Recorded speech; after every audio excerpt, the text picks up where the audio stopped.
Sabdo Palon nagih janji 500 tahun. Sebuah perjalanan yang misterius pada akhir Majapahit terakhir di Gunung Lawu. Kitab atau ramalan namanya Jangka Sabdo Palon atau Jongko Sabdo Palon. Sehingga Syekh Subakir ketemu Sabdo Palon Noyoginggung itu, agama Islam juga jalan di tanah Jawa. Jawa juga tidak hancur atau terkikis tempat Kamuksan di atas Gunung Lawu. Kenapa Sunan Kalijaga itu sampai dia mau bertemu sama Brawijaya V?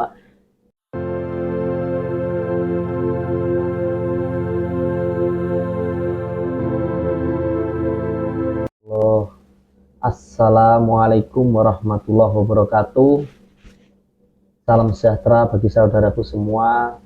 Rahayu, rahayu, rahayu. Masih bersama saya di channel YouTube Calming Nature atau Calming Nature kalau dibaca Jawa. Terima kasih. Malam ini kami akan membahas sebuah sejarah yang terkenal di era Majapahit terakhir atau Brawijaya V.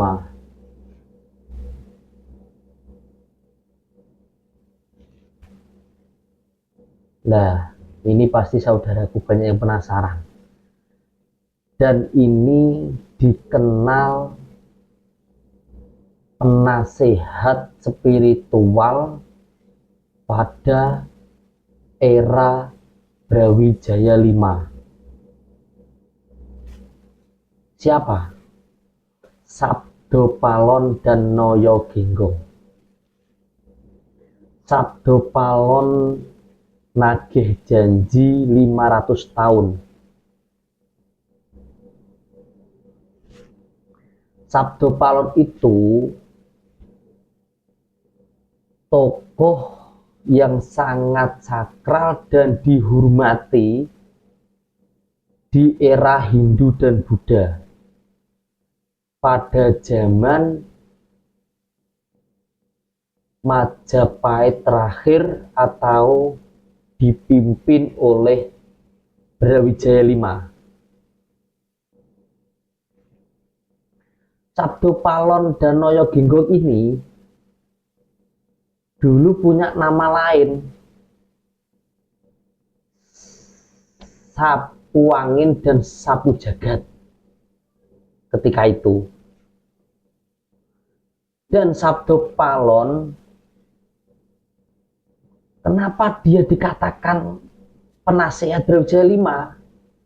Karena tingkat keilmuan, kesaktian, kesakralan seorang Sabdo Palon itu luar biasa, sehingga dijadikan nasihatlah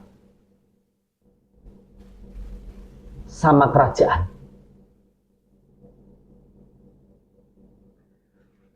Sabdo Palon dulu dikenal juga punya ramalan masa depan, yang punya kitab atau ramalan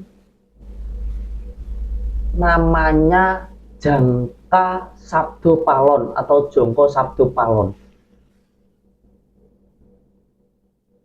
Di situ tertera banyak serat yang pada 500 tahun ke depan akan ada kehancuran budaya, kehancuran adat istiadat, kehancuran sistem kemasyarakatan pada akhir zaman.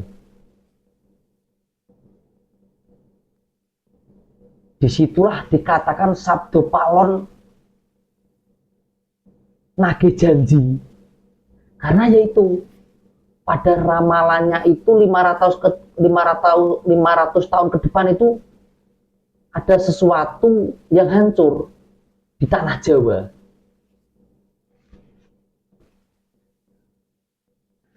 Dan Sabdo Palon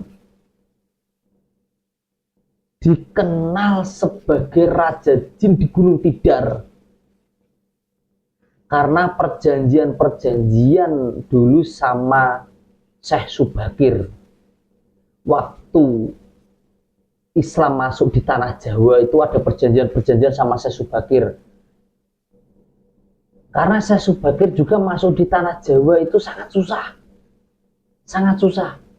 Karena tingkat keilmuan, kemistisan, kegoiban para raja itu luar biasa. Ya disitulah Sabdo Palonoyo Ginggong yang harus menangani itu semua. Sehingga Syekh Subakir ketemu Sabdo Palonoyo Ginggong itu ada sebuah perjanjian-perjanjian, karena di situ sebelum ada perjanjian dia perang. Dan tidak ada yang kalah dan tidak ada yang menang. Sampai berhari-hari, berbulan-bulan, bahkan sampai bertahun-tahun. Disitulah dibutuhkan sebuah perjanjian supaya sama-sama enak, sama-sama nyaman. Jadi musyawarah, saling jalan. Agama Islam juga jalan di tanah Jawa. Jawa juga tidak hancur atau terkikis sama agama. Jadi kita saling merangkul, saling belajar, saling mengisi. Itulah perjanjian-perjanjian dulu ketika ketemu sama Sabdo Palonoyo Ginggong dan Syekh Subakir. Dan pada akhir itu, ketika sebelum runtuhnya Majapahit, yang awal ketemu Sunan Kalijaga juga Sabdo Palon. Sebelum masuknya Islam Brawijaya V, ketika ada peperangan besar di Bali dan Cina. Kenapa Sunan Kalijaga itu sampai dia mau bertemu sama Brawijaya V? Karena sebuah peperangan di tanah Jawa yang tidak bisa dihentikan. Ketika itulah yang bisa mendekat kepada Brawijaya V hanya Sunan Kalijaga, yang lain belum bisa, karena Sunan Kalijaga itu juga anak dari Adipati Tuban waktu itu. Disitulah dia memakai pakaian adat istiadat sehingga dia menemui Brawijaya V di sebuah gunung Lawu. Nyawa itu dulu Sunan Kalijaga bertemu itu sangat susah, karena waktu itu masih gonjang-ganjing tanah Jawa, runtuhnya Majapahit itu. Setelah ketemu, yang awal ditemui Sabdo Palonoyo Ginggong. Disitulah pembicaraan yang harmonis, musyawarah harmonis, sehingga tanah Jawa biar tidak ada peperangan. Disitulah keikhlasan dan sumeleh yang luar biasa Raden Brawijaya V, sehingga Brawijaya V bisa ditemui oleh Sunan Kalijaga di Gunung Lawu. Setelah itulah ada pembicaraan-pembicaraan sehingga Brawijaya V bisa masuk Islam. Disitulah kesakralan-kesakralan ketika runtuhnya Majapahit.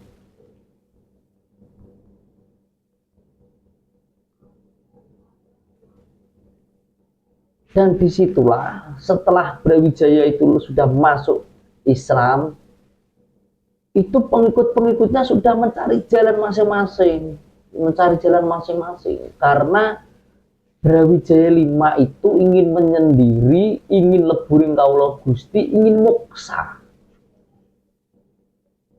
Karena di samping itu juga sudah tua. Tidak ada yang lanjutin untuk ke kerajaan terakhir karena sebuah peperangan yang luar biasa runtuh.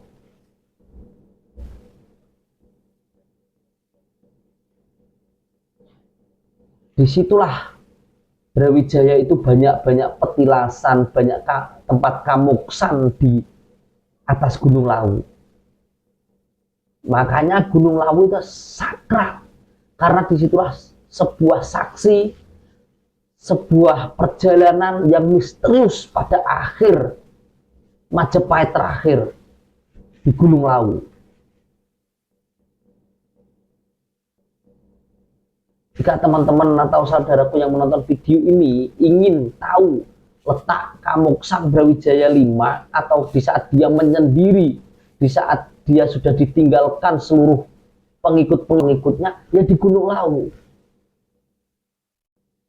Jika saudaraku pernah mendaki Gunung Lawu pasti tahu letak-letak, ada petilasan di situ, ada tempat minumnya Brawijaya, di situ tempat mandinya, bahkan tempat kamuksannya di atas Gunung Lawu itu. Makanya para lelaku-lelaku tanah Jawa ini suka naik Gunung Lawu karena di situ saksi bahwa runtuhnya Majapahit di situ. Saksi ketika Brawijaya V Kamuksan di Gunung Lawu. Makanya Gunung Lawu itu sangat sakral, sangat wingit. Jadi para saudaraku jika lelaku di sana hati-hati. Hati-hati bener. Harus ikhlas, harus sabar, harus sumeleh. Oke, terima kasih bagi saudaraku dan teman-teman yang nonton video ini. Jika ada kesalahan atau jika ada pertanyaan, silahkan ditanyakan di kolom komentar. Sekian, terima kasih. Wassalamualaikum warahmatullahi wabarakatuh. Rahayu, rahayu, rahayu.